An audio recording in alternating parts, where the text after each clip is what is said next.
everyone, and welcome back to another episode of Content Alchemy. And as always, we have a very special episode for you today, and this one is a little bit different, where we're not so much talking about only the content, but what happens after the content is posted, and what happens when you're looking at the numbers.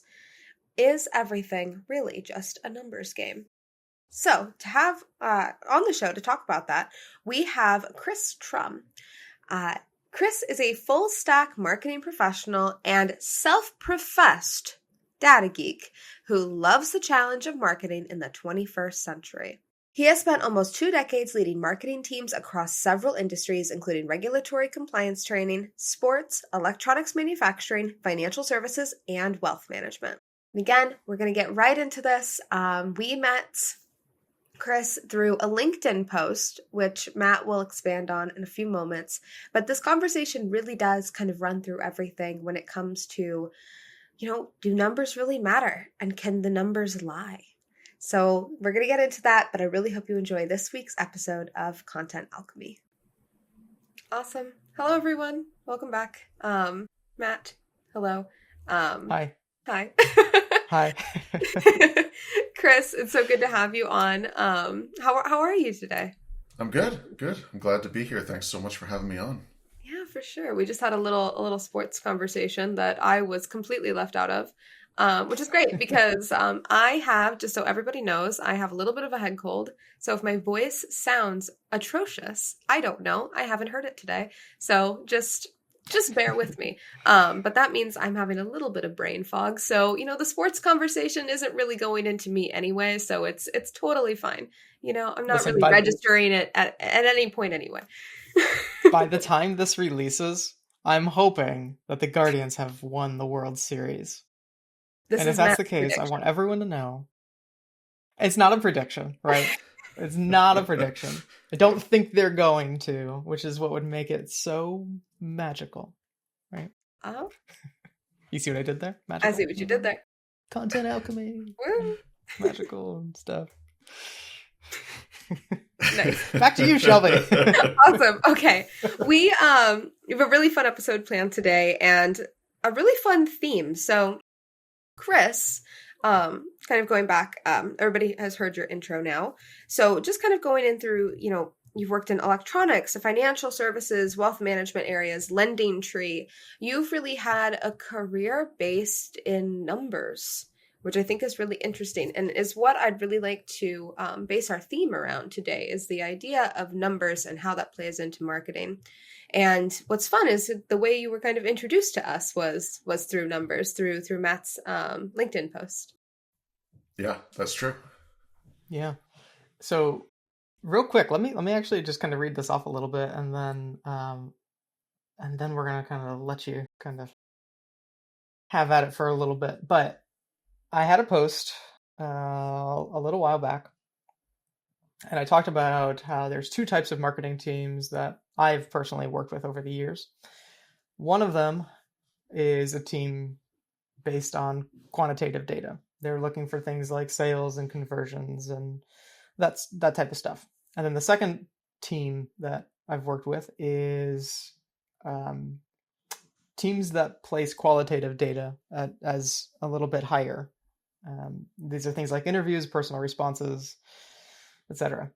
So, and what I said was, in my experience, the second team that I see, they are generally more confident with their expectations. They're more secure at their positions, more creative to try new things without fear, and happier overall in their positions.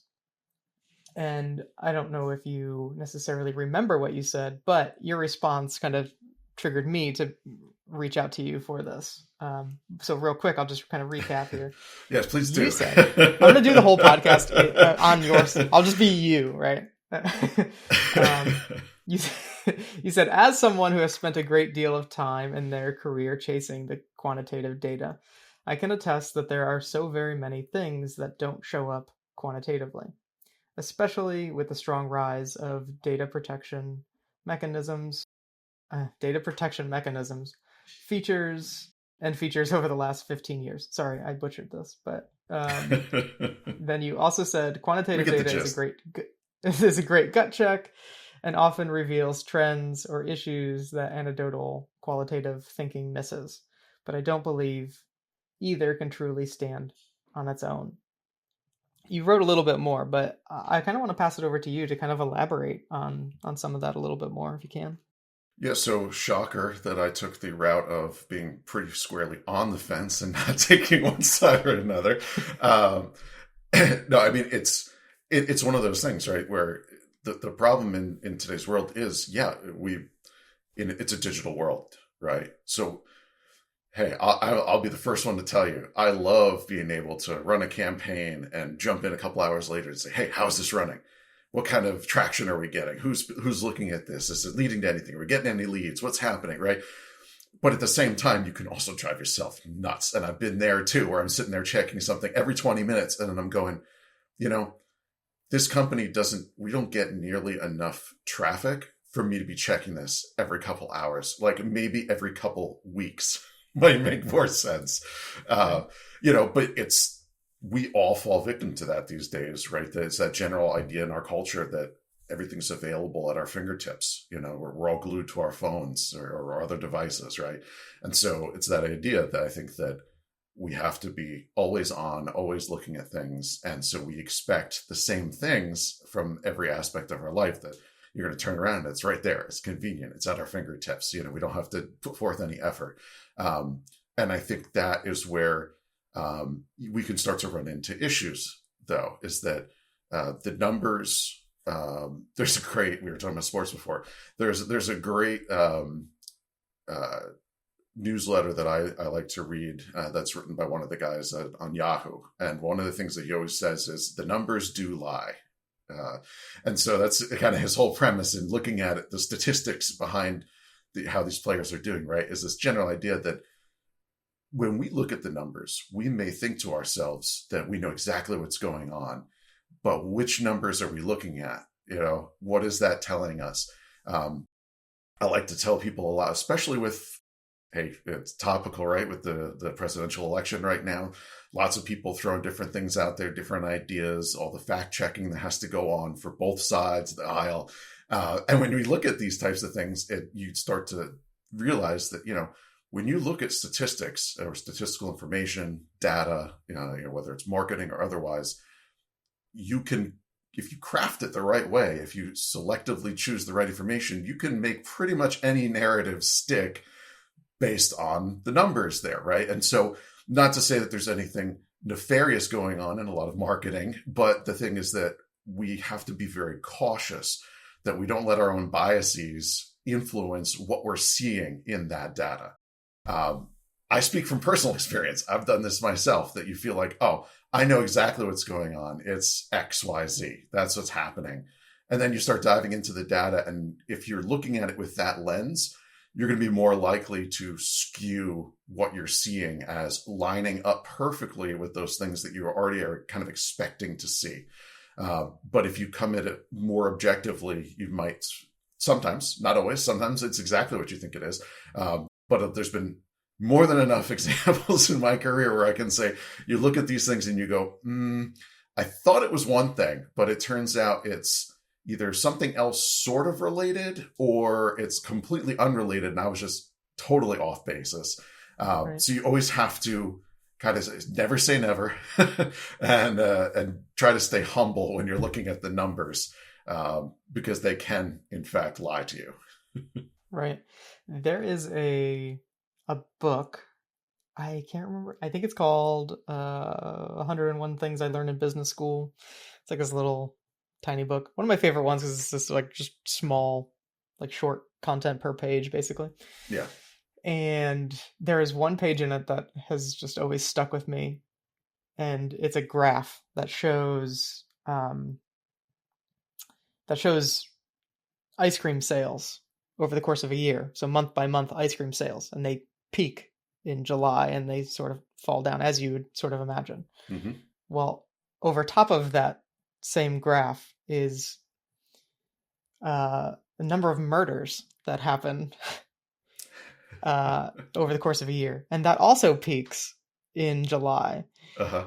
So it's kind of one of these things where it's like, hey, like you can almost present this as a story, right? You could say, oh no, ice cream is the more ice cream we're selling, the more murders there are, right? And it's kind of like what you're saying here, where it's like you can kind of look at data and make so many different determinations from that. Mm-hmm.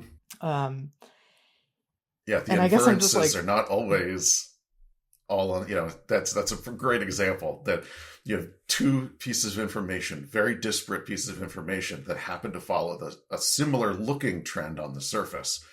But when you actually look at it, is there a correlation between the two? Right. And that's the key word that's in there, and is there any, and the other fun statistical C word, is there a causation that's going on there between those two things? Because obviously in that situation, we're not actually assuming that the higher the sugar intake during the summer months, the more it leads to murder.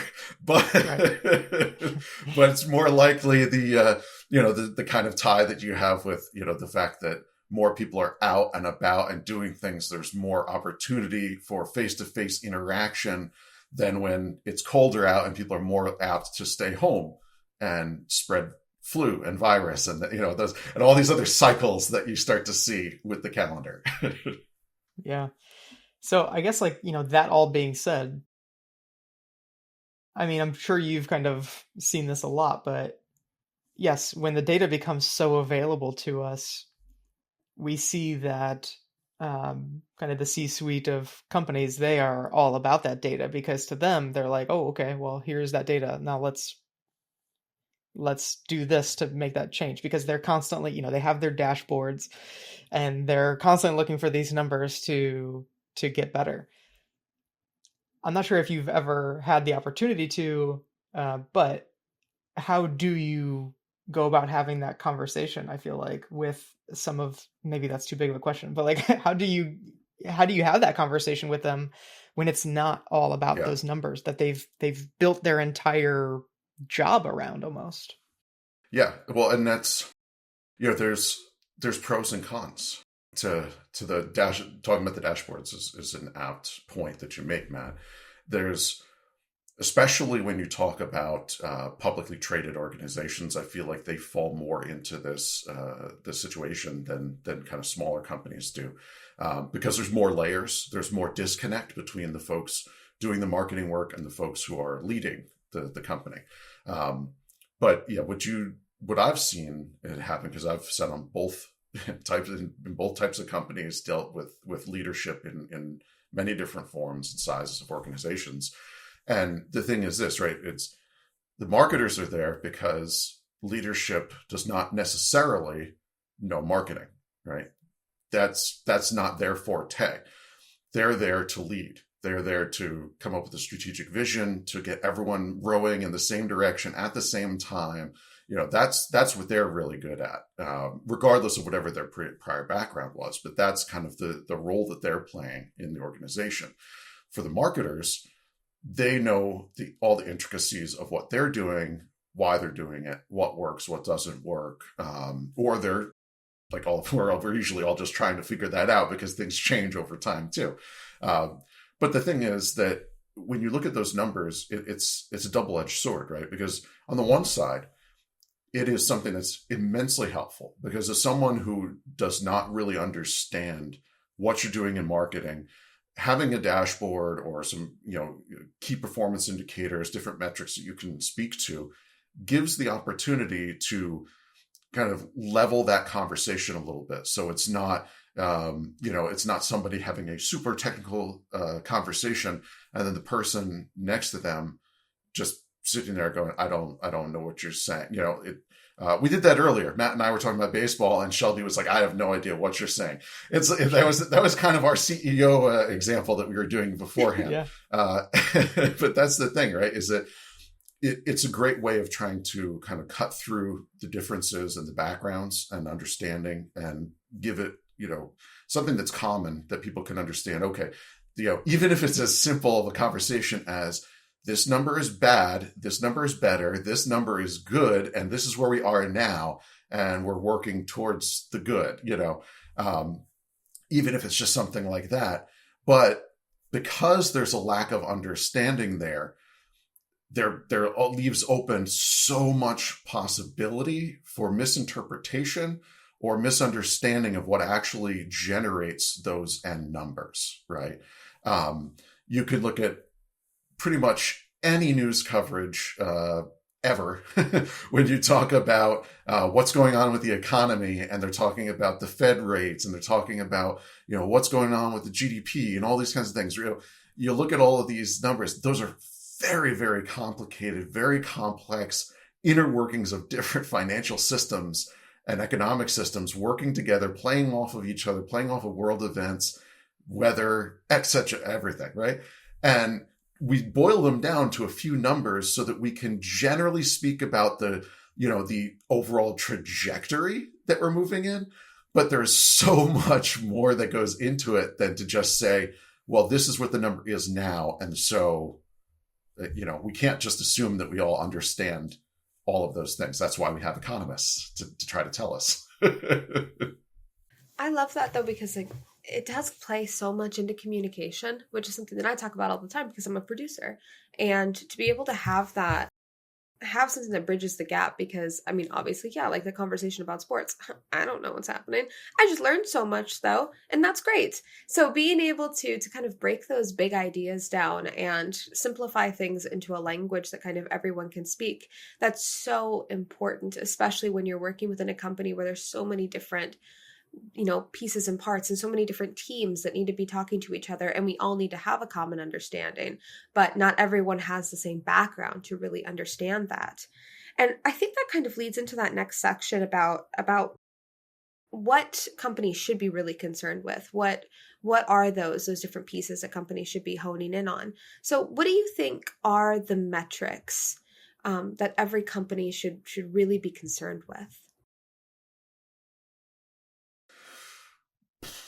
The only one, that's a question that I've been asked a number of times in my career. And every time it comes up, I feel like I want to cringe, because every organization, every company, whether it's a product, a service, to the industry, who your customers are, the answer is generally always going to be different, right? As to what is really important. What are you really trying to solve for in that situation?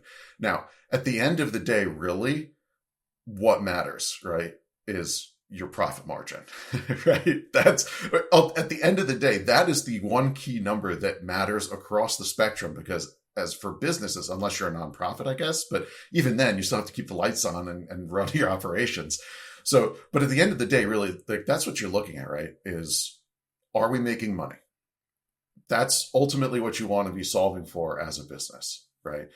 But how you get there and how you qualify how close you are to where you're trying to get is something that, in my experience, is going to be different everywhere you go, and can change from month to month, from quarter to quarter, depending on what you're really trying to solve for. So, let's say we want to launch a new blog, right? And we're going to produce a whole bunch of content. Well, we're going to have a whole bunch of metrics that we might produce around that we want to be tracking to know, are we being successful at this?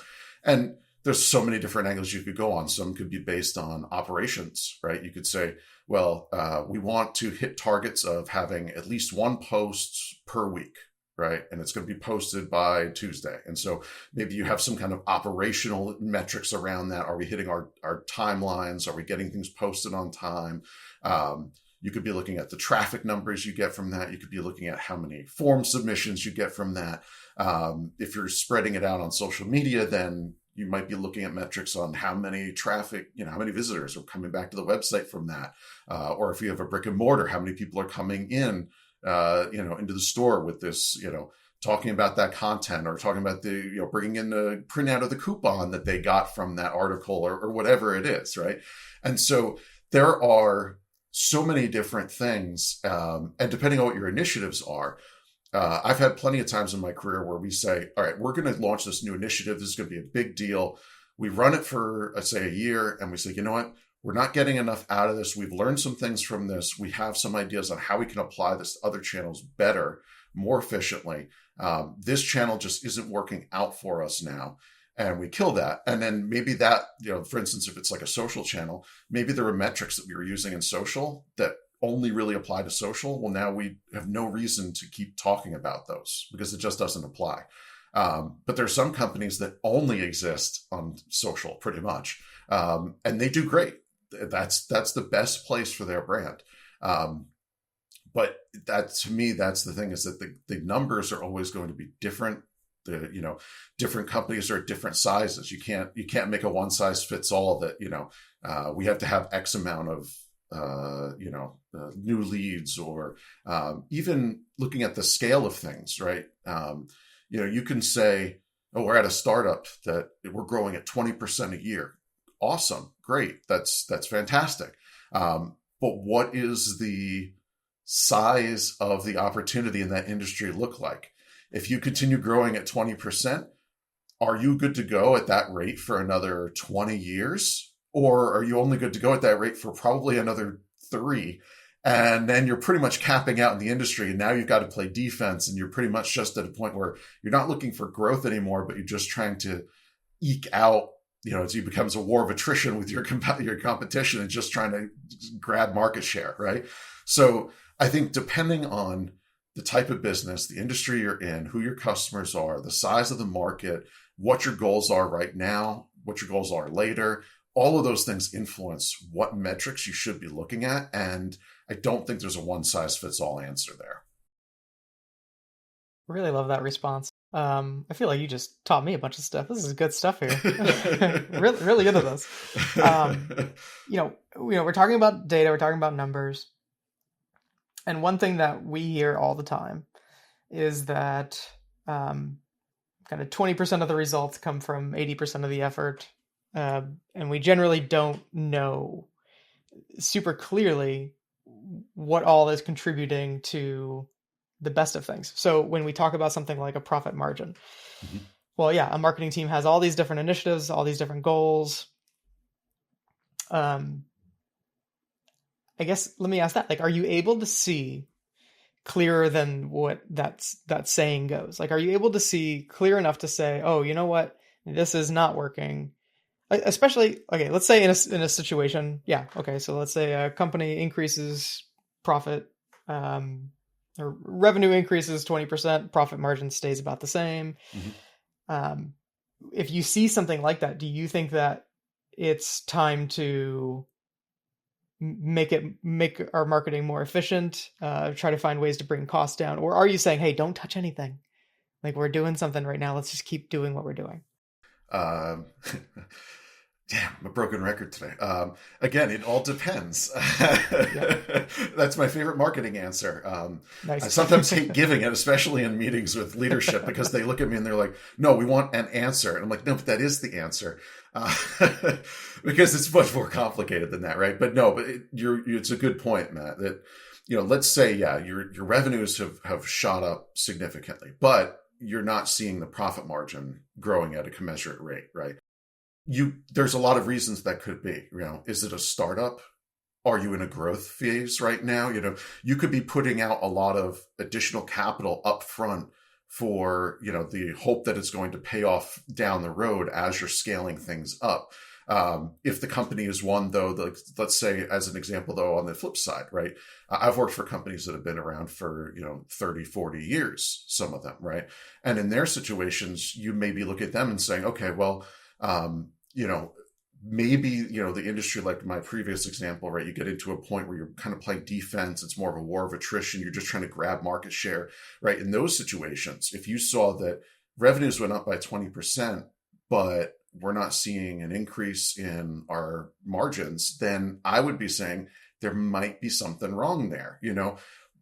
Why is this not growing at the same rate, or at least growing, because it depends on how it is, right? You may say that in that situation, like, let's say you're saying, okay, it is very hard to grab market share at that stage of the business. And you're really just, you're just trying to hang on. Think of like, somebody selling, think of the companies selling records when CDs were coming into play, right? you knew that your day was numbered on that medium. And so for anyone who was selling records, you kind of knew at this point, we're just trying to grab as much market share from the other record companies as possible before we know that this ship has sailed and we've got to move on to a new product in these CDs and give all of our budgets to those, right? But as a product, to a certain point, you're looking at it saying, okay, well, if we're seeing that, we are selling more units, but we're also noticing that we're not making as much there, it's got to be a business decision to look at the future and say, where's the point at which we say this doesn't make sense anymore? As long as the profit margin is there, a lot of companies will say, depending on what their situation is, well, especially smaller companies. I'm not really talking about publicly traded companies because that's a whole different animal. But when we're talking about smaller, mid-sized companies, privately owned, right?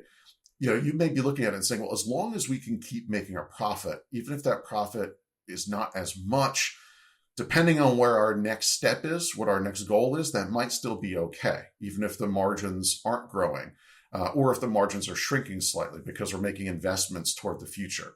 But if you know that it's something that's winding down, like in the case of the records, and you say, we know that this thing is going to be done, we think maybe it has, a little bit of time left, you can kind of make that determination and say, like, if it takes me, I don't know, say, if we think that we're going to be in it for 2 more years, what might that be like on, the profit side versus if we just said, we'll do it for 6 more months and then just call it quits, like which one's going to be better for us in the long run.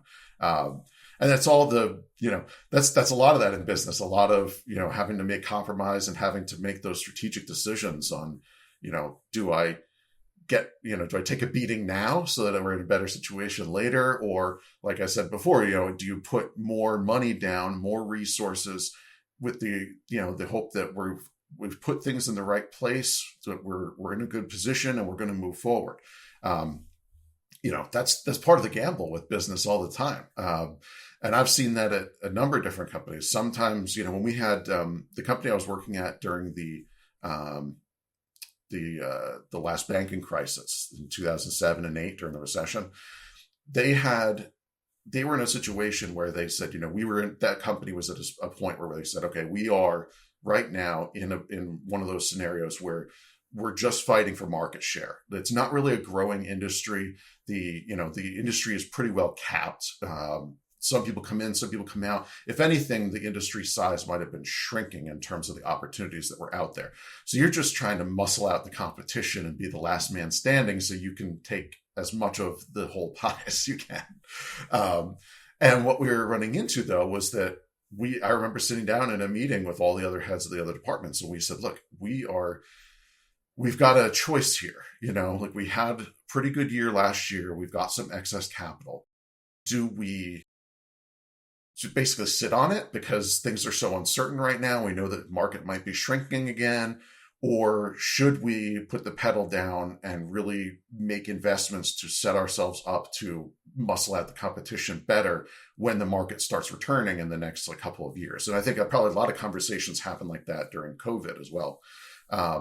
And yeah, sure enough, like in that situation, we decided to go for it. We decided we weren't going to play it safe, that we saw an opportunity and we went for it. And my budget increased significantly, which was awesome because I was able to go and, revamp the website, launch it in a totally new platform, add all kinds of features that were going to help us to stand out for our user base, to really make sure that we were standing out from the competition.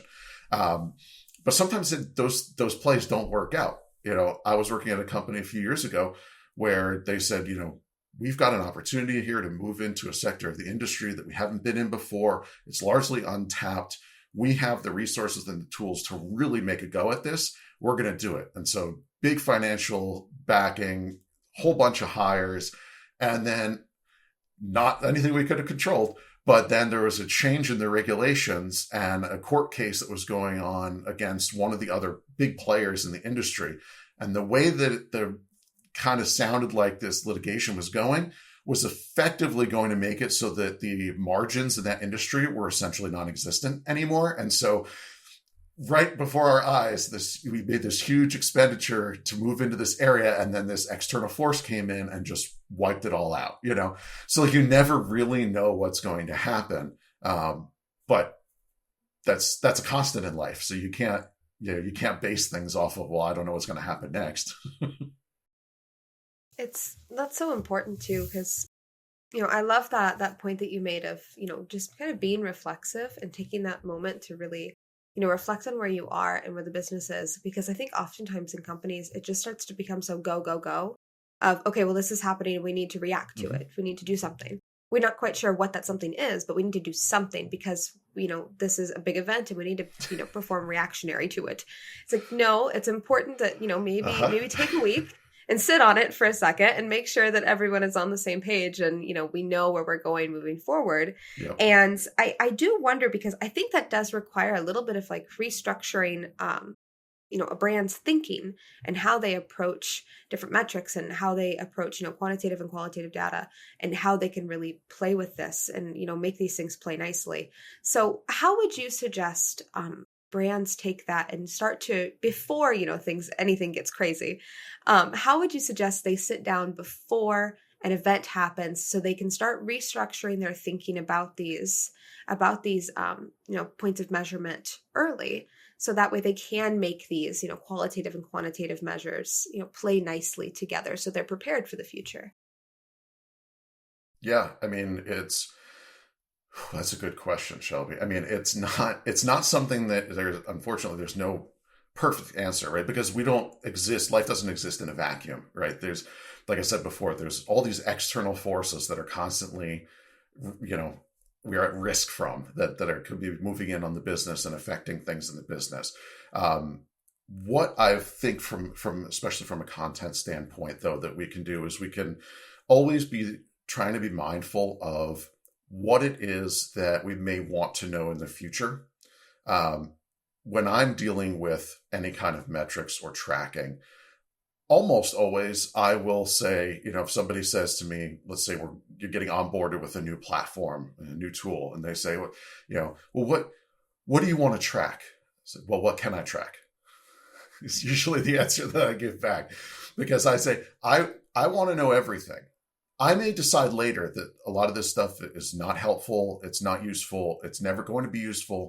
But for now, I would rather have everything pouring in so that I can make that determination, as opposed to, and I've done this has happened to me. This is why I say it this way, because I've learned the hard way over the years that if you say, well, I think that these 4 things are something that we might want to know, that we might want to track in our campaigns, we'll go with those.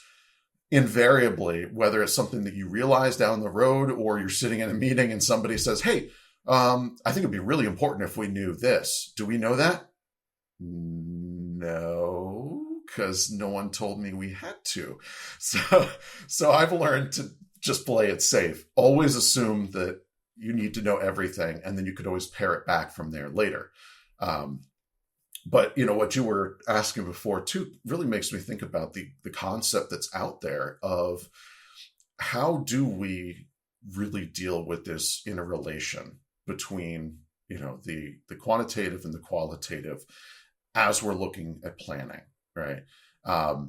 Knowing where those conversations are going to go, knowing where those questions are going to come from, or what those questions might be. Obviously, we don't really know 100%. The more time you spend in business, the more you start to, I think, get a gauge for the types of things that may come out there. The more personalities you work with over time, the more situations you're in, the better prepared you are to think ahead on those things and to kind of plan proactively for it. But yeah, you're absolutely right what you said before about things being reactionary. Many, many companies operate on a very reactionary basis, and that is just an unfortunate side effect of humans being humans. We all get busy. We all have things going on. We've all got, we've got this project, that project, this thing, that thing. We've got all of this long list of priorities that we're trying to, constantly juggle. And then you get to a point where you go, oh, I wasn't expecting this. I need to come up with something right away, and sometimes, yeah, like you said, sometimes it is better to take a step back, take a moment and say, okay, let's really think about this, and let's think about how it affects, our strategy. that actually brings me to a good point, which is that a lot of businesses operate tactically and not strategically. And so that, I think, is one of the things that really plays into the conversation of qualitative versus quantitative as well. That if you're looking at things quantitatively, you're thinking much more tactically. You're thinking, I do this, I get this. It's a one-to-one relationship or whatever ratio you're looking at, but you're expecting set inputs, set outputs, and a certain time frame to get that. The world doesn't always work that way. There's a lot of things that come into play. We were talking before about seasonality. You could say, let's say I started a new company and I walk in the door and, they say, hey, we got to get these numbers up right now. Okay, great.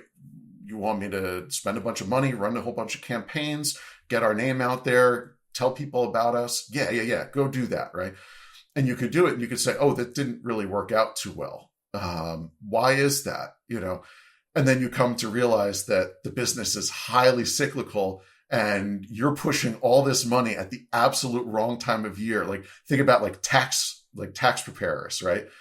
You could be sending all of this stuff 3 months after tax season and people are like, what? Taxes are gone. That was a few months ago. I don't have to think about that now. And now you've wasted that time and budget.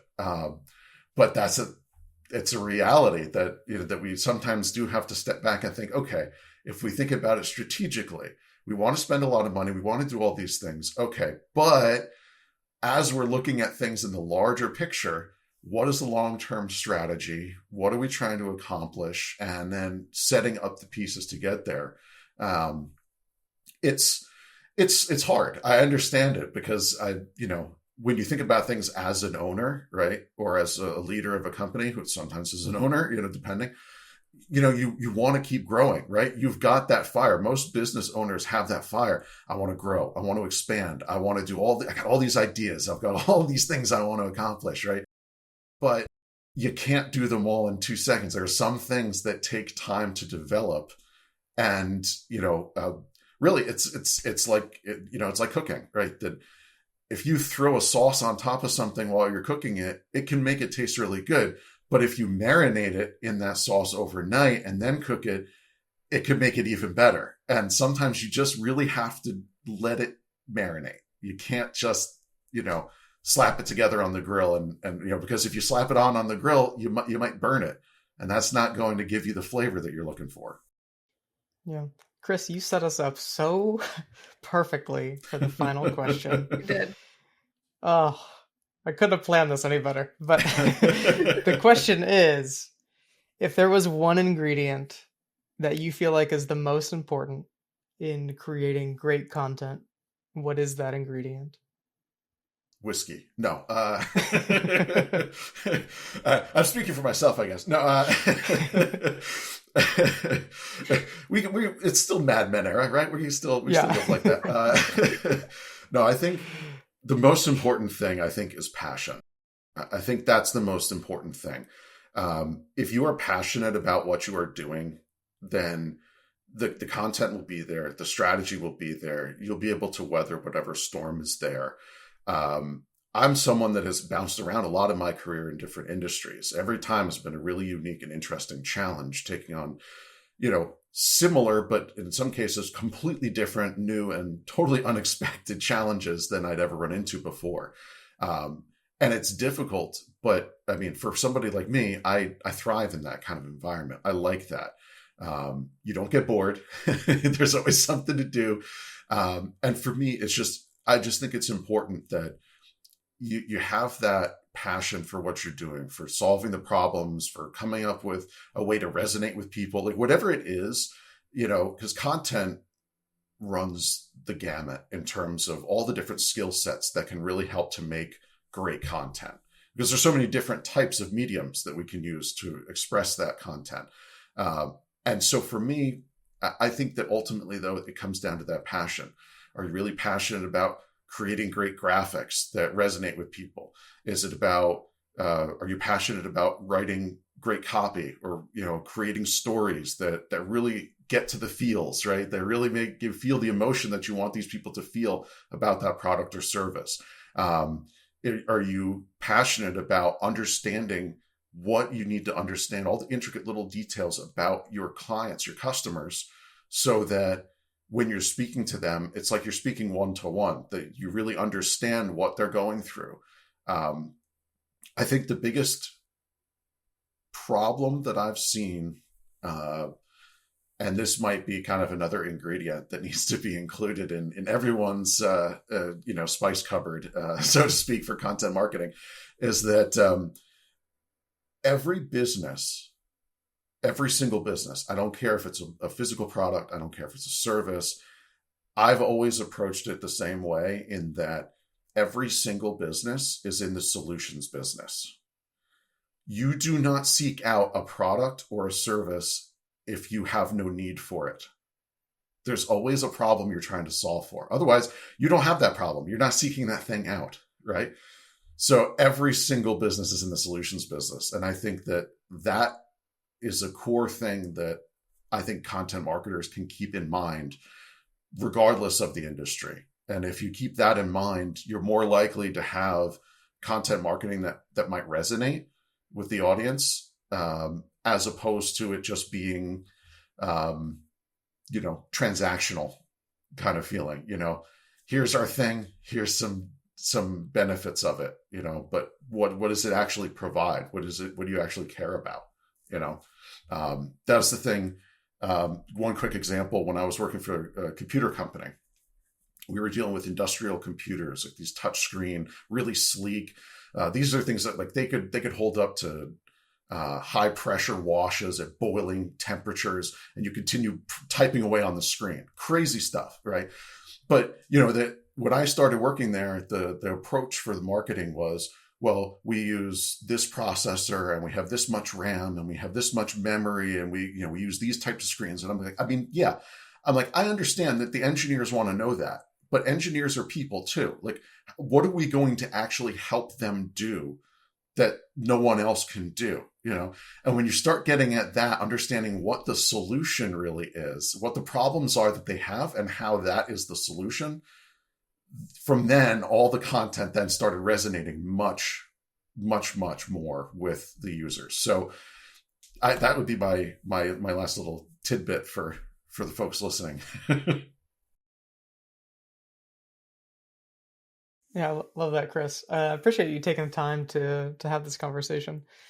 Yeah, like I said, I'm glad to do it. This is a lot of fun. I have so many notes just for my own good here. This is great stuff. Hey, I am full of information, some useful, some very much not. So hopefully some of what you wrote down will actually be translatable to something else. Yeah, absolutely. All right. Thanks, Chris. Yes. Yeah. Thank you, guys. Oh, man. I say this all the time, but like I really, really love that conversation. Yeah. We don't often get that into the weeds on stuff from a really super knowledgeable person. I mean, everybody is, but it's just interesting how the simple conversation about numbers turned into what it was, where we're talking about all levels of a business and how marketing impacts all of it. And I loved the idea of the numbers do lie kind of thing, because even if it seems like it's like you can't argue with certain numbers, right? You can't, but you can apply a story to almost anything if you really wanted to. Mm-hmm.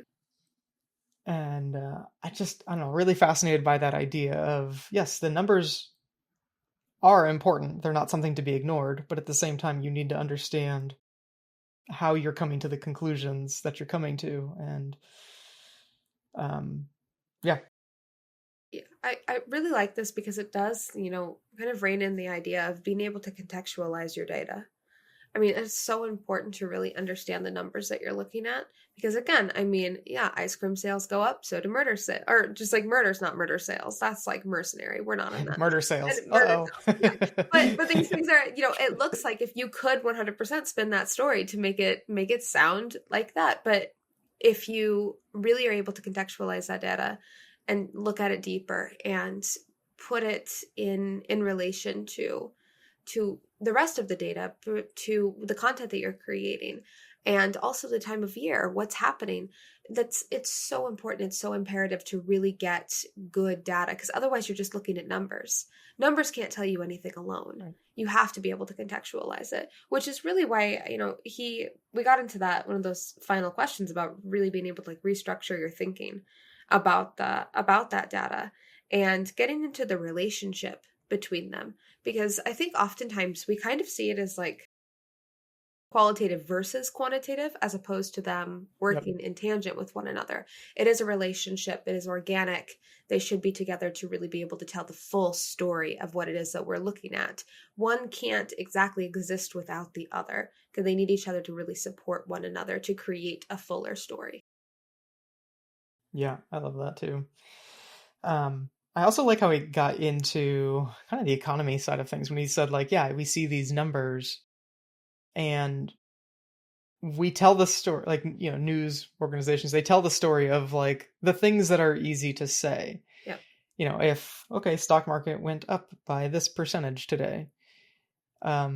Great. But like, what does it mean? How did it actually get there? And yeah, when we talk about like the overall economy, and there's so many different parts and pieces to that we can't possibly understand all of it at a moment's notice. So like, I don't know, people almost oversimplify some of the data on stuff.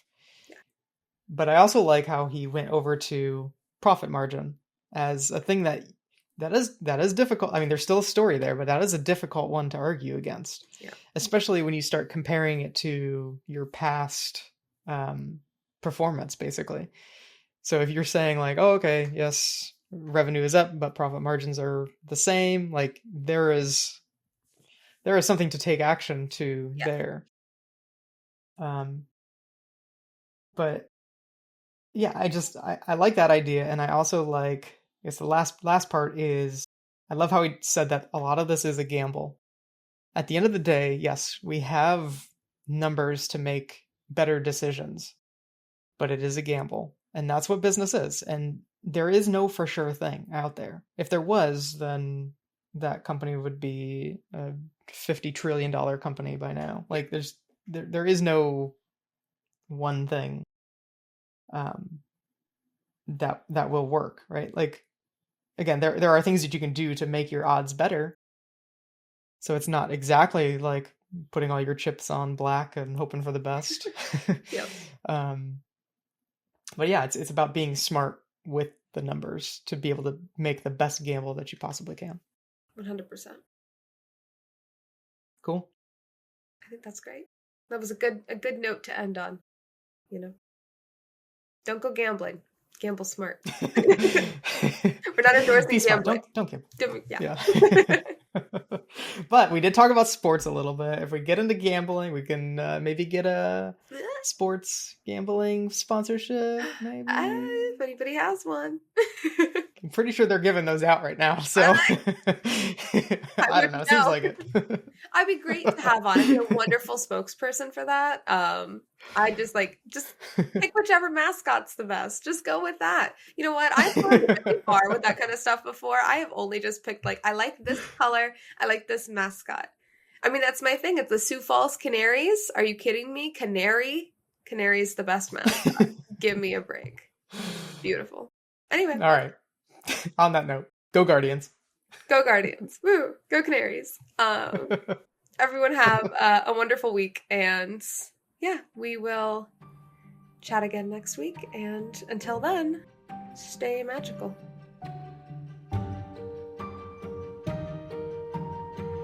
Content Alchemy is presented by Made by Things. To learn more about us, check out madebythings.com. And if you have a topic you'd like us to discuss, send us a message at alchemy@madebythings.com.